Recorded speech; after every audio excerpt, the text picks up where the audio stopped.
এই ক্ষেত নিয়ে অনেক দুশ্চিন্তায় ছিলাম যে এত কষ্ট করে আবাদ করে যদি ক্ষেত না হয় তাহলে তো লস হয়ে যাবে অনেক। আসসালামু আলাইকুম।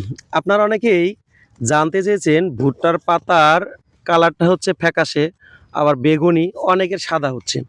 এই সমস্যার জন্য আপনারা কি প্রয়োগ করবেন বা কি স্প্রে করবেন এটা জানতে চেয়েছেন। আর ২৬ তারিখে আমি আমার এই জমিতে স্প্রে দিয়েছিলাম।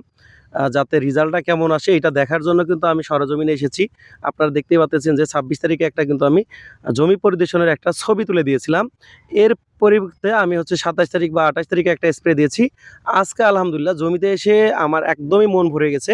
তাই আপনাদের সাথে আমি শেয়ার করতেছি, আপনাদের জমিতে যদি এই সমস্যাগুলো দেখা দেয় বা আপনারা যদি ভুট্টার গ্রোথ বৃদ্ধি করতে চান, এটা শুধু আপনার ভুট্টার পাতার কালারই ভালো করে নাই, ভুট্টার গ্রোথও কিন্তু অনেক ভালো করেছে।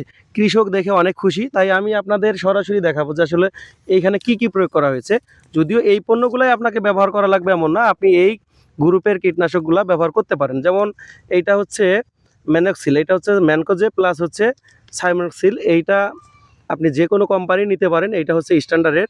আর এইটা হচ্ছে আপনার বোরন, এটা হচ্ছে আপনার অটো কোম্পানির, আর এটা হচ্ছে ইস্পাহানি কোম্পানির, এবং এটা হচ্ছে পিজিআর, এটা হচ্ছে স্ট্যান্ডার্ড কোম্পানির। এইগুলা যদি আপনার একত্রিতভাবে কেউ স্প্রে করে, ভুট্টার কখনো ক্ষতি হবে না, বরং ভুট্টার গ্রোথও বাড়বে, ভুট্টার কালারও ভালো হবে। এবং আমরা যে প্রায় বলে থাকি ভুট্টার গাছ উঁচু নিচু যে সমস্যাটা, সেটাও একবারে সই হবে না, কিন্তু মোটামুটিভাবে অনেকটা পরিবর্তন হয়।